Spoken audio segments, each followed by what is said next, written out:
कैराने में ना तो पाकिस्तान था, ना है, ना होगा। या आजम खान साहब की। आजम खान ने, अगर आजम खान ऐसा आदमी होता तो मेरा ख्याल के वो 9-10 बार एमएलए ना बनता। नमस्कार दोस्तों। हाल ही में काशी में एक मस्जिद है जिसका नाम है ज्ञानवापी मस्जिद। उसको लेकर काफी बवंडर देश में मचा। मुस्लिमों ने अपशब्द भी कहे, कुछ हिंदू वर्गों ने भी, कुछ हिंदू संगठनों ने अपशब्द कहे। अभी मध्य प्रदेश में एक व्यक्ति की हत्या इसलिए कर दी गई क्योंकि उनको शक था, भाजपाइयों को शक था कि ये मुस्लिम है, जबकि बाद में पता चलने पर पता लगा कि ये तो जैन था। अब देश में हालात इतने बिगड़ गए हैं, आदमी को मेरे हिसाब से सभी को चाहिए अपनी जेब में आधार कार्ड रखे, अपना पहचान पत्र रखे, ड्राइविंग लाइसेंस रखे, अपना वोटर आईडी जो भी उससे संबंधित है वो रखे, राशन कार्ड रखे, तब वो घर से बाहर निकले। कहीं ऐसा ना हो उसको सोच लिया जाए कि ये मुस्लिम है और उसको मार दिया जाए। देश में हालात बद से बदतर हो चुके हैं। बात हिंदू मुस्लिम की होती है, टीवी डिबेट में भी जब हम देखते हैं, एक तरफ दिखाया जाता है हिंदू पक्ष, दूसरी तरफ दिखाया जाता है मुस्लिम पक्ष। कहीं भी एजुकेशन की बात नहीं होती, कहीं राष्ट्र की बात नहीं होती, कोई भारत की बात नहीं करता, भारत के आगे बढ़ने की बात नहीं करता। बात होती है टीवी चैनल पर भी केवल और केवल हिंदू मुस्लिम की। अभी हम शामली जिले के और कैराना विधानसभा के गांव शामला शामली में हैं। वो सारी वीडियो आपने इनकी देखी होंगी, काफी चर्चित रहते हैं। इनकी जो कंटिन्यूअस जिस तरीके से बोलते हैं हर चीज पे, हर सब्जेक्ट पे, चाहे वो किसानों का सब्जेक्ट हो, हिंदू मुस्लिम का सब्जेक्ट हो, या फिर राजनीति का सब्जेक्ट हो।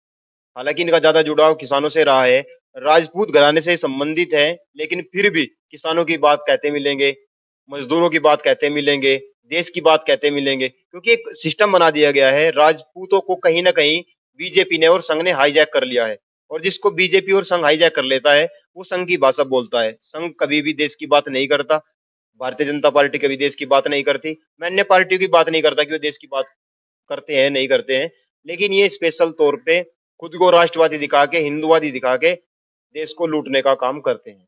अभी ये जो घटना घटी है, इनके पीछे क्या कारण है और हिंदू मुस्लिम का जो दूरियां थी वो कितनी बढ़ गई है, इसके बारे में आम जनता क्या सोचती है, और जिनकी वीडियो आपने देखी है जो संघ वाले ताऊ जी हैं, वो इसके बारे में क्या सोचते हैं, आइए जानते हैं। नमस्कार जी। नमस्कार जी, भाई साहब नमस्कार। अच्छा, आप देख रहे होंगे, अभी हाल ही में आपने भी देखा होगा, और कैराना को लेकर तो काफी बातें इतनी होती हैं कि ये तो सबसे बड़ा हब सिटी, पाकिस्तान बना दिया। मिनी पाकिस्तान है। तो आप क्या कहेंगे इसके बारे में, क्या कहना चाहेंगे? नहीं, मैं पहले तो आपको बताऊं कि ये जो एक जहर घोला जा रहा है इस देश में, हिंदू और मुसलमान का, ये शुभ नहीं है। ये इस देश के लिए अशुभ है। हिंदू और मुसलमान इस देश की सभ्यता के दो बिंदु हैं। ये गंगा जमनी जो एक तहजीब है, उसके जीता जागता सबूत और उदाहरण है। हिंदू मुसलमान एक दूसरे का पूरक है और इनकी जड़ें भी एक ही जगह से निकली हुई है। आज का मुसलमान, आज के मुसलमान को अगर आप अरब का है वह मुसलमान कहे तो अरबी मुसलमान तो है ही नहीं। ये मुसलमान तो सब भारतीय मुसलमान है, और वे मुसलमान हैं जिनकी जड़ें भारत में है, जिनके माँ और बाप हिंदू थे, किसी कारणवश कन्वर्ट हो गए, धर्म परिवर्तन कर लिया और ये मुसलमान हो गए। अब ये मुसलमान हो गए तो ये इनकी जड़ें अरब और ईरान में कहाँ हैं? फिर इनको जो शिक्षा दी गई, इनको जो तालीम दी गई, वो तालीम इस तरह की दी गई कि वो हिंदुओं के विरोधी बना दिए, और हिंदुओं को वो तालीम दी गई जो मुसलमान के विरोधी बना दिए गए। इस तालीम के पीछे कौन है? इस तालीम के पीछे वो लोग भागे जो आज राष्ट्रवादी कह रहे हैं, जबकि राष्ट्रवाद वो है ही नहीं। राष्ट्रवाद भाजपा का कहाँ है? कहाँ भाजपा राष्ट्रवादी है? राष्ट्रवादी भाजपा को कहे जो लोग वाग, मैं समझ नहीं पा रहा, मैं भी संघ में रहा हूं, कि वो राष्ट्रवादी है कैसे। आज का परिवेश ही ऐसा हो गया कि अगर हम भाजपा के खिलाफ बोल रहे हैं जरा सा भी, तो राष्ट्र के खिलाफ बोल गए। यानी भाजपा, राष्ट्र भाजपा हो गया क्या? भाजपा के खिलाफ बोल रहे तो राष्ट्र के खिलाफ बोल रहे। राष्ट्र के खिलाफ तो कोई बोलता नहीं। राष्ट्र तो जड़े है हमारी, हमारी माँ है, हमारा बाप है, सब कुछ राष्ट्र राष्ट्र है, तो हम भी हैं। राष्ट्र नहीं होगा तो कुछ भी नहीं होगा। तो क्या भाजपा भी हमारे माँ बाप है क्या? भाई साहब, आप आज से नहीं, आप आज से हजारों साल पहले से चले जाओ, जब से मोहम्मद तुगलक का इसका ये क्या नाम, मोहम्मद गौरी से, महमूद गजनवी से लगा के, महमूद गजनवी से लगा के और मोहम्मद गौरी तक, ये जितने भी वंश आते चले गए, इसमें चाहे खिलजी वंश हो, चाहे तुगलक वंश हो, चाहे लोधी वंश हो, चाहे मुगल वंश हो, ये सारे आए चले गए, कहीं इतना बड़ा धर्म परिवर्तन नहीं हुआ। धर्म परिवर्तन का मामला मुगलों के टाइम में औरंगजेब के समय में आया। अब धर्म परिवर्तन का भी मामला ये था कि जब हिंदू में विकृतियां होती चली गई, हिंदू धर्म में एक विकृति यह आ गई कि अगर मैंने कुछ गलती कर दी, जरा सा भी, यानी हमारा धर्म के प्रति, धर्म से इतना जुड़ा हुआ मामला था, अगर जरा सी भी गलती होगी किसी से तो समाज ने उसका बहिष्कार कर दिया, और बहिष्कार करने के बाद में वो आदमी कहाँ जाएगा, वहां जहां उसका सम्मान मिलता होगा। अब सम्मान कौन देता? सम्मान दिया इस्लाम ने। दूसरी बात यह थी कि उन दिनों सूफी संत भारत में आए, और एक संत आंदोलन भी था, एक भक्ति आंदोलन आया था 14वीं सदी के करीब। उन्हीं दिनों ये लोग बाग पैदा हुए। तो उसमें जो भक्ति आंदोलन में जो सूफी संत आए, उन सूफी संतों का ये कहना था, और संतों की अगर दरगाह पे जाते, जैसे कि आपने, एक उदाहरण दूं मैं आपको, रामानंद जी कबीरदास के गुरु थे। अब कबीरदास जी ने रामानंद जी को अपना गुरु बनाना चाहा। वो, उन्हें पता था कि ये अछूत है, उन्होंने उसे अपना गुरु बनाना स्वीकार कर दिया। वो एक दिन गंगा जी की पैड़ियों पर जाके लेट के, सुबह सुबह जब पता लगा कि रामानंद जी तो सुबह सुबह आ गए स्नान करने के लिए, अब पैड़ियों पे जैसे ही वहां वो उन्होंने पैर रखा तो पैर कबीरदास की छाती पे लगा। उन्होंने पैर पीछे हटाया तो कबीरदास जी ने पैर पकड़ लिया। उन्होंने उस टाइम तक भी रामानंद जी ने उन्हें दलित समझा था। तो ये मामला था कि जब किसी को समाज में उसे तिरस्कार किया जाएगा, उसे हे दृष्टि से देखा जाएगा, जरा सी गलती पे जिसे स्वीकार कर लेना चाहिए, तभी ये धर्म परिवर्तन हुआ। और सूफी संतों की दरगाह पे वे लोग बाग चले गए, जैसा आज राम रहीम और आशा राम और राधा स्वामी धन सदगुरु के यहाँ जहाँ है लोग बाग, करोड़ों करोड़ों की संख्या में उनकी भीड़ हो जा, ऐसे ही सूफी संतों का ये कहना कि आपका इंसान होना ही मेरी दरगाह पे आना बहुत है, और हम आपको अपनी छाती से लगा रहे, अपने पास रखा। लोगों ने धीरे धीरे धर्म परिवर्तन करना शुरू कर दिया। तलवार का कोई बहुत बड़ा मामला नहीं था, मन से हुआ था। तो वे जो लोग बाग मुसलमान हो गए, वे कट्टर मुसलमान कहाँ थे? उन्होंने कितना ही देश को नुकसान दिया। अब भाई साहब, आप ये देखिए, मैं आपको थोड़ा सा उससे पहले ले जाऊं, पृथ्वीराज के टाइम से बाद में एक किस्सा आया करे बहुत बड़ा, वो है अमर सिंह राठौड़ का। अमर सिंह राठौड़ ने अपना सारा परिवार खपा दिया था, केवल एक कटोरा पानी के का बदला उतारने के लिए नरसवाज खां पठान ने अमर सिंह की लाश को, अपने पूरे परिवार को बलिदान करके, अपने उसकी लाश को कंधे पर रख के रानी को दिया था। तब क्यों नहीं ये राजपूत चले कि सब, तब ये हिंदू कहां चले गए थे? महाराणा प्रताप के साथ शूरवीर, स्वाभिमानी, महापुरुष, जिसको इन्हीं लोगों बागों ने घास की रोटियां खिलवा दी। सबने अकबर की अधीनता स्वीकार कर ली थी। हल्दी घाटी के युद्ध में एक तरफ से मान सिंह लड़ रहा था, और मान सिंह के साथ आसफ अली खां था। एक तरफ राणा प्रताप खुद लड़ रहा था, एक कमान संभाल रहा था, और उसके साथ कंधे से कंधा कौन मिला रहा था? भाई साहब, हाकिम घासूरी, वो भी एक पठान था। क्या इन लोगों का योगदान नहीं रहा? भक्ति आंदोलन में आप जाओ, रस खान का आंदोलन है, बहुत बड़े बड़े साहित्य, पद्मावती जैसा मलिक मोहम्मद जायसी ने लिख दिया, बिस्मिल्लाह खां कैसी सेनाई आज तक नहीं कोई बजा पाया। जितने हमारी आरतियां हैं, मन तड़पत हरि दर्शन को कौन गा रहे? मोहम्मद रफी। आप नौशाद की कितने बढ़िया लिख रहा है। आप इनका मतलब आप कहीं भी देख ले, कहाँ मुसलमान का योगदान कम है। रही बात ये अयोध्या का मामला हो, चाहे मथुरा का मामला हो, चाहे काशी का मामला हो, चाहे इसमें ताजमहल का मामला हो, ये सब इनमें राजनीति झलक है। ये तो जरूर कहीं ना कहीं रहा होगा। जहाँ काशी विश्वनाथ में भगवान विश्वनाथ के मंदिर हैं, उनकी बराबर में ज्ञान व्यापी मस्जिद है। ज्ञान व्यापी मस्जिद को वो खंडित मंदिर को तुड़वा के, और इसने ज्ञान सिंह राणा जी ने वहाँ पूरे उस जगह वो मंदिर तुड़वा दिया था। तो उसमें मुसलमानों ने अपना वो बना लिया, मस्जिद बनाई। मस्जिद बनाने के टाइम पे उनके जो कारीगर थे, मस्जिद एक दिन में तो बनी नहीं, कारीगर निश्चित रूप से कहीं ना कहीं हिंदू भी थे।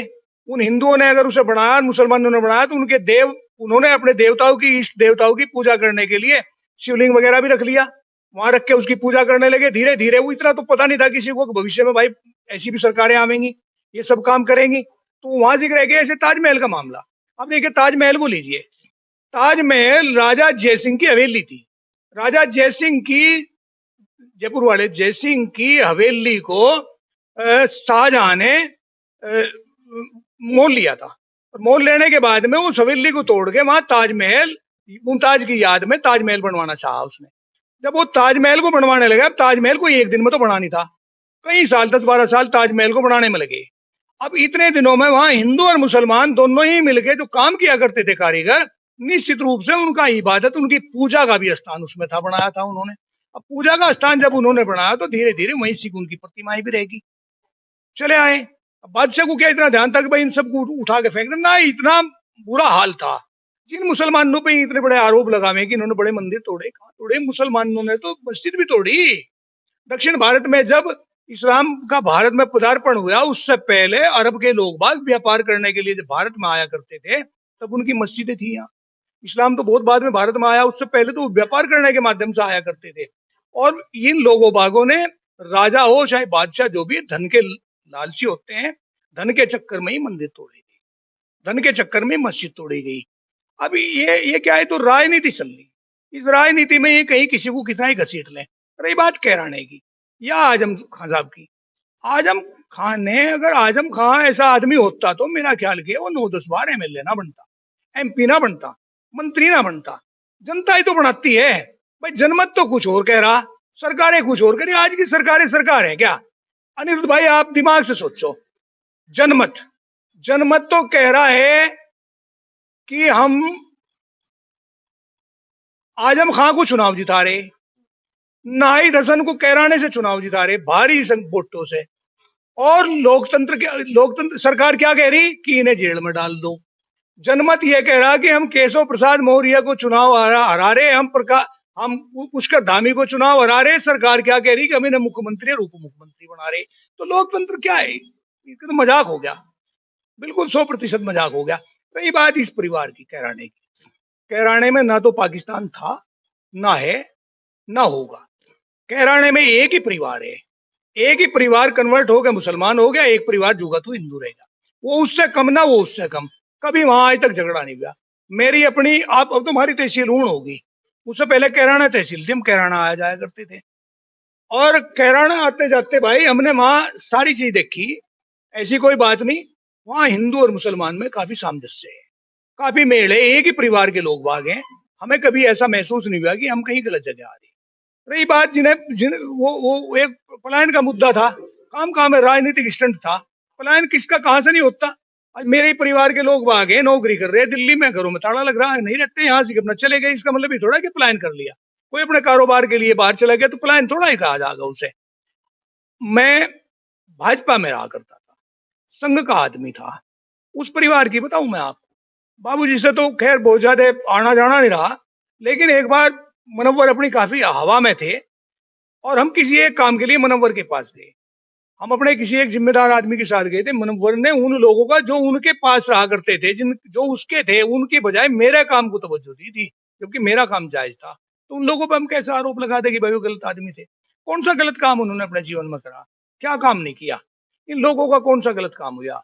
चलो सरकार से अगर टकरा रहा नाहिद, सरकार सरकार से उन्होंने चाहे एसपी को कुछ कहा या किसी और को कुछ कहा, या भाई राजनीतिक मामला है वो सारे का सारा, लेकिन हम पब्लिक तो कोई परेशान नहीं है। वहां का कोई हिंदू परेशान, ना कोई मुसलमान परेशान है, सब लोग बाग ठीक ठाक है। सही तो यह है कि जनता की जनमत को ध्यान में रखते हुए उसे रिहा कर देना चाहिए। रिहा करेंगे तो इन लोगों के काम होंगे। काम नहीं हो रहे, शपथ नहीं लेने दे रहे, जेल में उसे सड़ान लग रहे, ये क्या बात होगी यार? कहाँ का तरीका है? इससे क्या आग को दबाए से कोई आग दबती है क्या? आग को जितना दबाओगे उतनी सिंदड़ेगी। इसे इसे रख लो 5 साल जेल में, अगले 5 साल में फिर क्या गारंटी कि आप चुनाव हरवा दोगे? अगले 5 साल की क्या गारंटी है कि आप नाइट को चुनाव हरवा दोगे? कैसे हरवा दोगे? फिर सिंपैथी बढ़ जाएगी, कहीं गुनी सिंपैथी बढ़ जाएगी। बेहतर तो यह है कि छोड़ दो उसे बाहर, रिहा करो। और रिहा करने के बाद में ही फायदा भी है, लोगों को भी फायदा है, जिन्होंने वोट दी या नहीं दी, जनप्रतिनिधि। भाई एक जनप्रतिनिधि, मान लिया मैं गांव प्रधान हूँ और मैंने अपने गांव में खड़ंजा लगवाना शुरू किया, और खड़ंजा लगवाते लगवाते 50 मीटर के फासले पे जाकर आगे मेरा विरोधियों का घर आ गया, जिन्होंने मुझे वोट नहीं दी। और आगे चल के फिर मेरे पक्ष के लोग बाग आ गए, क्या मैं बीच में छोड़ दूंगा उस खड़ंजे को? तो जिसे मैं सड़क को बनवाने लग रहा है उसे दूर तक बनवाऊंगा। तो राजनीतिक लोगों के सामने कोई ऐसी बात नहीं होती, पक्ष कुछ नहीं होता। ये तो इन्होंने सरकार ही इस टाइप की है, क्या करें भाई? हम तो, प्रभु ही करेगा इस देश की रक्षा, कोई और तो कर नहीं सकता। यहाँ तो मामला ही कुछ अटपटा चल रहा है, क्या हो रहा क्या नहीं हो रहा। बस हिंदू मुसलमान, हिंदू मुसलमान, हिंदू मुसलमान, हम इस चीज से दुखी हो गए। हमने तो ये देखा, ईद हुआ करती थी, ईद आज से 20 साल पहले की बात है, 15-20 साल पहले की, जब तक ये भाजपा का इतना बोलबाला सा नहीं हुआ था। भाई हमारे घरों से तो इनके दूध जाया करता था मुसलमानों के। जैसे मेरे गांव में लुहारबाड़ी है, हमारे यहाँ से बसी चुंगारी में जो छोटे तबके के लोग बाग हैं, जितनी भैंस का दूध होता, किलो किलो 1.5 किलो करके हम दूध तो उनके बेच रहे थे। और उनके यहाँ से ईद वाले दिन बच्चे, लड़कियां, या वे छुआरे लेके प्लेट में रख के छुआरे और बूरा और चीज ढक ढक के वो घरों में हमारे भिजवाया करते थे। कितना प्यार था यार। एक तो वो दिन था, एक ये दिन की आज इन्हें देख के भी खुश नहीं है। हो क्या रहा, कहाँ जाएंगे, कहाँ चले जाएंगे। इस देश में गृह युद्ध के आसार पैदा कर दिए और इस देश को भगवान ही बचावेगा। यहाँ ये कोई सा नहीं बचा पाएंगे, ये सारे के सारे कहीं और मिलेंगे, जर्मन और जापान। यहाँ की हालत बड़ी पेचीदा होती जान लग रही। क्या करने लग रही है ये देश। लोगों का कहना है कि अडानी ने और अंबानी ने पूरे देश को खरीद लिया है और उन्हीं की वजह से वही चाहते हैं कि देश में अफरा तफरी का माहौल रहे, हिंदू मुस्लिम का माहौल बना रहे, हिंदू और मुस्लिम आपस में लड़ते रहे ताकि जो उन्होंने लूटना है वो लूट सके। भाई साहब, हिंदू राजाओं के राज रहे, वो नहीं रहे। उसके बाद में यहाँ ये आए, क्या नाम, यूनानी आए, यहूदी आए, या अंग्रेज आए, या पुर्तगाली आए, या मुसलमान आए, तुगलक आए, लोधी आए, खिलजी आए, सैयद आए, मुगल आए, अंग्रेज आए, फिर देश आजाद हो गया। उनमें से नहीं कोई सा भी रहा। आए चले गए, आए चले गए, आए चले गए। प्रकृति बहुत बड़ी चीज है, समय बड़ा बलवान हो। फिर यहाँ आया लोकतंत्र। लोकतंत्र, देश आजाद हुआ सन 47 के बाद में कांग्रेस आई, कांग्रेस भी नहीं रही। जब वो सब नहीं रहे, यही कहाँ रहेंगे। जब दिन नहीं रहता, रात आ जा, रात के बाद दिन हो जाए, तो फिर भाजपा ही कब तक रहेगी। जुमा जुमा 8 दिन वो नहीं रही, 100 साल पुरानी पार्टी यही कहाँ रहेंगी। इस अलगाववाद से काम नहीं चलेगा, बिल्कुल भी काम चलेगा मेल जोल से। यार शिक्षा पे ध्यान दो, आपका एजुकेशन पे ध्यान नहीं है। चलो ये बहुत बड़ी बात है कि आपने सन 22 में भाजपा ने किसान की आय 2 गुनी कर दी। ये भी बहुत अच्छी बात है कि इन्होंने 15 लाख रुपए भी सबके खाते में दे दिए। ये भी बहुत बढ़िया बात है कि 2 करोड़ की बजाय भी इन्होंने वो बढ़ा दिए, नौकरियों के पद बढ़ा दिए। ये अलग चीज है कि देश को नहीं बेच रहे। सब काम तो ये करने लग रहे, आरोप दूसरों पर थोपने लग रहे। रही बात ये भाई ज्ञान व्यापी मस्जिद में, क्या वहां से क्या निकाल लेंगे। अगर ये निकालवाना चाहें, मेरी बात सुनो भाई ध्यान से, अगर निकलवाना चाहें, हिंदुओं का सबसे बड़ा और बड़े से बड़ा देवता भगवान शिव है, और शिव का अनन्य स्थान है कैलाश मानसरोवर। अगर हिम्मत है तो कैलाश मानसरोवर को चीन पर से खोज कर दिखाओ, तब है बात। और नहीं तो ये क्या है, यहाँ से वो ज्ञान व्यापी आ गई, फिर मथुरा आ गई, फिर ताजमहल आ गया, फिर कैराने में आ जाएगा कि मराठों का मंदिर है और इसके नीचे भी कुछ भी लगा, फिर किसी मस्जिद को तोड़ने लगे, फिर किसी। इसमें अलगाववाद के अलावा और क्या है। तुष्टिकरण की नीति हो रही है और कुछ भी नहीं हो रहा। कितने लोगों को खुश कर लोगे आप। मैं एक वीडियो देख रहा था, असदुद्दीन ओवैसी एक करके एक नेता है हैदराबाद के, एआईएम के अध्यक्ष है, वो कह रहे थे जब योगी नहीं होगा तब कौन आएगा, जब योगी मठ चला जाएगा तब कौन आएगा, जब मोदी हिमालय पर्वत पर चले जाएंगे तब कौन आएगा बचाने। वो किसको कह रहे हैं बचने के लिए, किसको बता रहे हैं और किसको बचना है। अरे ये तो राजनीतिक मामला है। ओ भाई, राजा राम बने या भरत, मुझे तो दासी, मंत्रा कह रही थी कि मुझे तो दासी रहना, राजा राम बने या भरत बने। ओ योगी जी मठ पे चले जा या योगी जी कैलाश मानसरोवर चले जा, ओवैसी तो बनने से रहे। ये तो राजनीतिक मामला है। पता नहीं क्या कह रहे, क्या इनकी सोच है। लोगों को भड़कावे, उधर वो भड़का दे, इधर ये भड़का दे।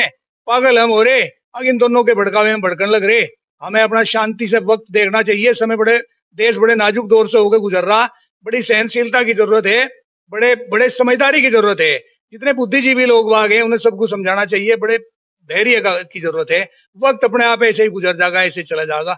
समय समय जो है सबके बड़ा बलवान हो। हाँ जी, आप क्या कहोगे जी, जैसा अब देश में माहौल जो है बड़ा गर्मा गर्मी में है, उसके लेकर आप क्या कहोगे। क्या आप कुछ संदेश देना चाहते हैं जिससे लगे कि हिंदू मुस्लिम को आपस में लड़ना नहीं चाहिए, और किसानों के लिए एक सरकार ने का क्या कुछ कार्य किए। तो भाई सरकार ने वादा कर रहा है 14 दिन में पेमेंट करेंगे गन्ने का, 14 महीने में भी नहीं हो रहा।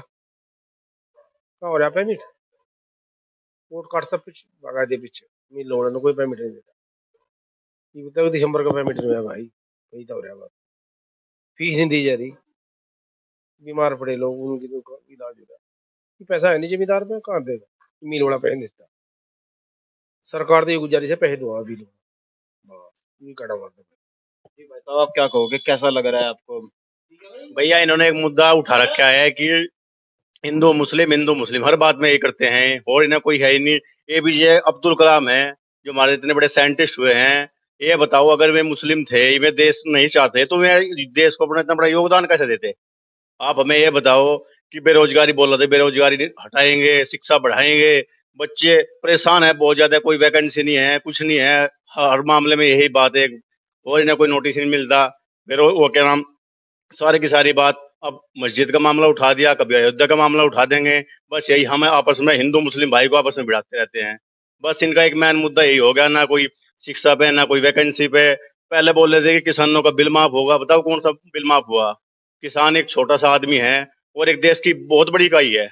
बताओ, अगर किसान नहीं सहमत रह पाएगा इस देश में तो क्या होगा इस देश का? बस भैया मैं तो नहीं कहना चाहता अच्छा, हूँ। अभी राशन को लेकर भी इन्होंने कहा है कि राशन इनके बंद किए जाएंगे, उनके बंद किए जाएंगे। सोशल मीडिया पर एक बहुत बड़ी मतलब चल गया है, सोशल मीडिया पर एक बोलते हैं उसको, लय में चल गई है बात। तो उसके बारे में आप क्या कहेंगे कि अगर ये बंद हो जाता है राशन तो क्या होगा? राशन का क्या है, राशन तो थोड़ा इन्होंने थोड़ा सा लोगों को लालच किया है, भ्रमित किया है थोड़ा सा लालच लोगों को, जिससे कि लोग बाग इनके उसमें हक में रहे। लेकिन जो गरीब आदमी है वो क्या करेगा? एक थोड़ा सा राशन से थोड़ी उसका पूरा पटेगा। अब बोल रहे हैं कि किसी पे दुपहिया वाहन है, चार पहिया वाहन है। अरे कुछ गरीब आदमी ऐसे भी हैं जो मेहनत कर रहे हैं, उन्होंने दुपहिया वाहन भी ले लिया। उनका कैसा बंद करोगे तुम? बंद करते तो स्टार्टिंग में करते। अब ये मुद्दा क्यों आप उठा रहे कि हम राशन बंद करेंगे, ये करेंगे, वो करेंगे? ये सब भैया भ्रमित वाली बात है और कुछ नहीं है।